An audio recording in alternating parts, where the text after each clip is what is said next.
Kapok nggak mau? Yang kedua kali ini? Apa? Sangat kapok, sangat kapok.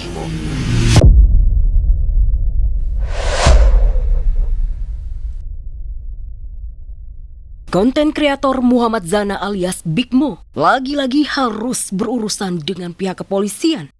Big Mo dilaporkan ke Polda Metro Jaya dengan tuduhan eksploitasi anak di bawah umur saat live streaming. Bersama kuasa hukumnya, Big Mo diperiksa penyidik Direktorat Reserse Perlindungan Perempuan dan Anak dan Pemberantasan Perdagangan Orang Polda Metro Jaya.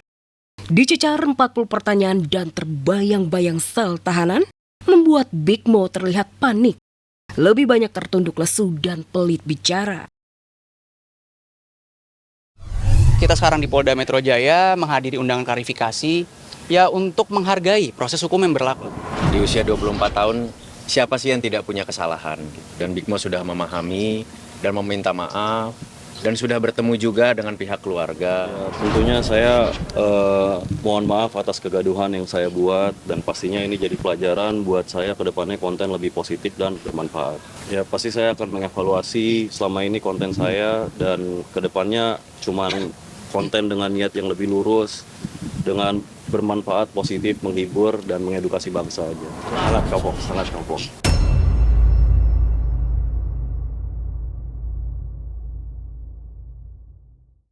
Mengaku kapok dan tidak akan mengulang lagi.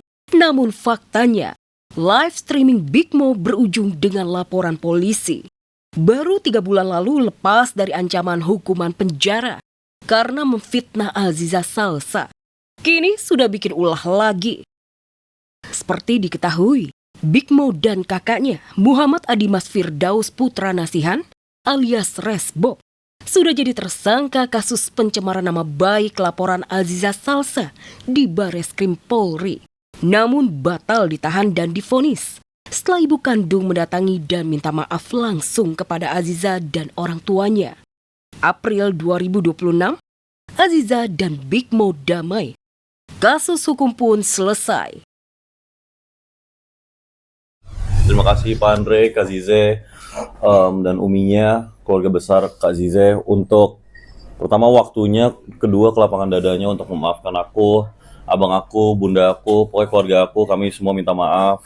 Ini juga jadiin pelajaran buat anak muda lainnya yang gunain sosial media dengan bermanfaat dan lebih wise lagi ke depannya.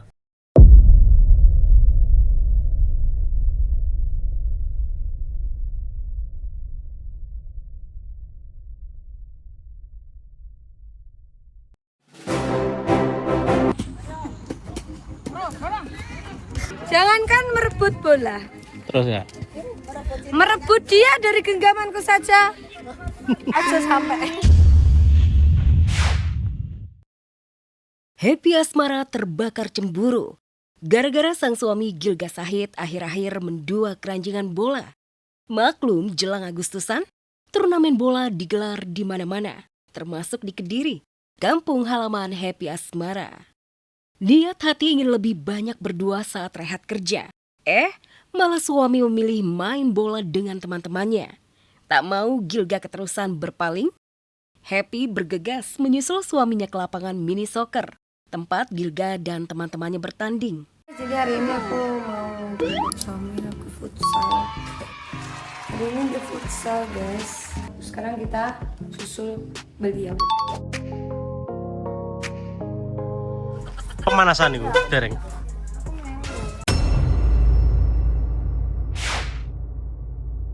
Dua tahun lebih hidup di satu atap, Happy Asmara sudah kecanduan. Kecanduan tak bisa jauh dari suami. Libur manggung, selalu ia habiskan waktu bersama suami tercinta. Makanya ketika sudah di pinggir lapangan, Happy pun terus cari perhatian suami. Nekat masuk lapangan saat rehat tanding. Mengajak suami main bola berdua. Yang penting gak jauh dari Gilga. Jangankan merebut bola, Terus ya? merebut dia dari genggamanku saja. Aja sampai.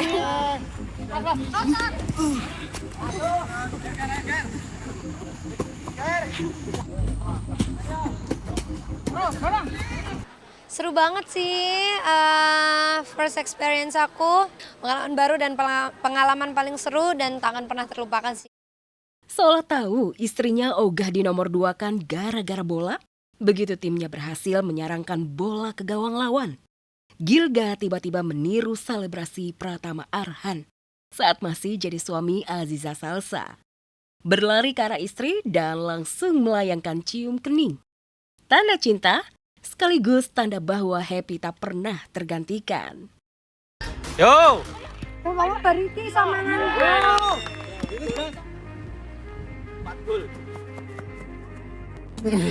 Selebrasi ini ngono menajai. Iya, karena dia sama aku kayaknya itu ingin menunjukkan lah sama istrinya, nih aku bisa gitu. Tadinya jengkel, tapi kini sebuah lapangan mini soccer di Kediri malah jadi bukti. Happy Asmara dan Gilga selalu mesra, menikmati pacaran dalam ikatan pernikahan. Tahu suaminya hobi sepak bola? Tidak bijak kalau melarang. Happy memilih berusaha ikut hobi bola. Sambil terus mendukung suami, ia pun sibuk berlatih bagaimana menggiring bola.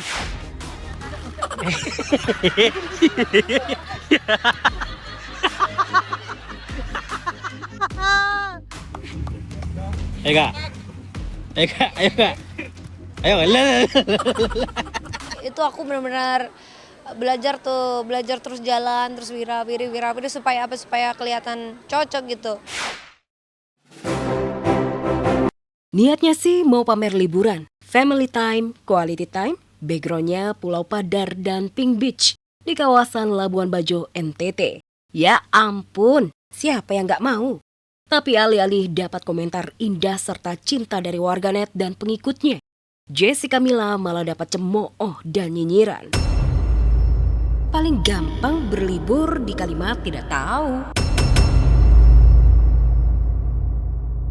Nggak bisa, bingung ya, karena kebetulan temennya aku banyak, keluarga kita juga sama-sama keluarga besar, jadi kalau mau bikin acara kecil tuh kayak nggak bisa, jadi ujung-ujungnya butuh tempat yang space-nya agak besar.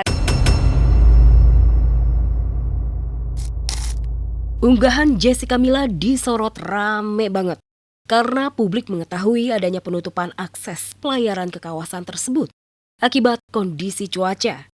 Pihak otoritas mengaku sudah tegas, tapi nyatanya keluarga Jessica Mila spesial, bisa lolos, bisa tetap lancar. Sekuasa apa Jessica dan keluarga hingga aturan pun ditabraknya. Protes makin deras, cemooh dan hujatan kian tak henti.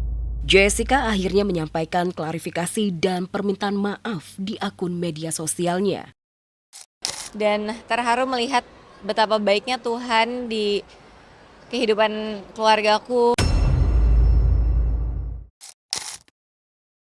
Ya, momen liburan bersama keluarga tentu jadi momen yang ingin diabadikan. Jessica Mila pun demikian. Semoga nggak kapok liburan kemanapun ya Jess. Dan kembali jalani liburan penuh happiness. Sebenarnya ini acara dipersiapkan mendadak karena tadinya aku berniat untuk nggak ngerayain. Sekarang lebih fokus untuk doa untuk diri sendiri dan untuk masa depan aku aja.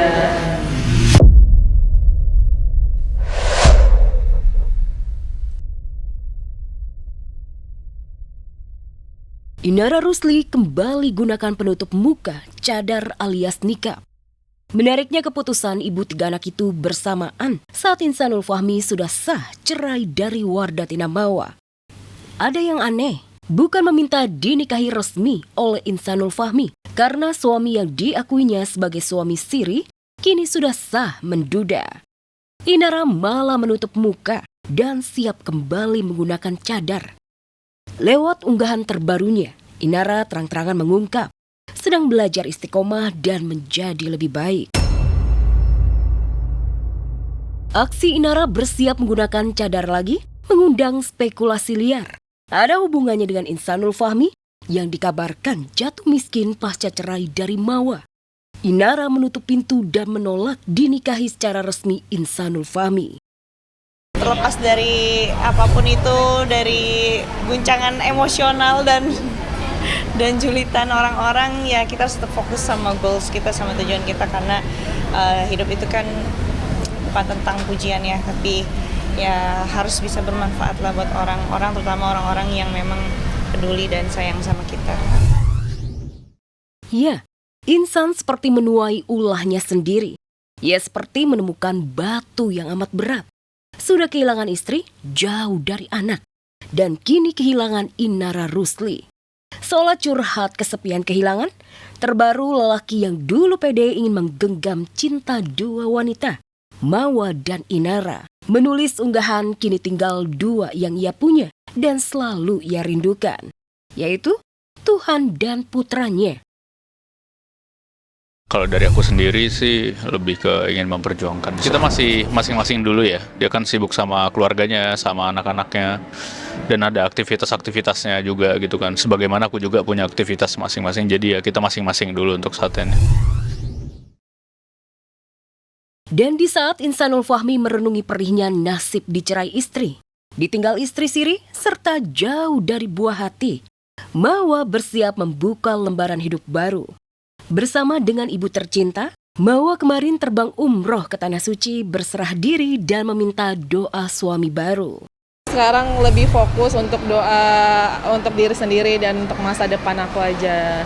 Seperti itu. Jadi kan pasti ada ya, setiap kesulitan ya pasti ada kebahagiaan yang udah Allah siapkan.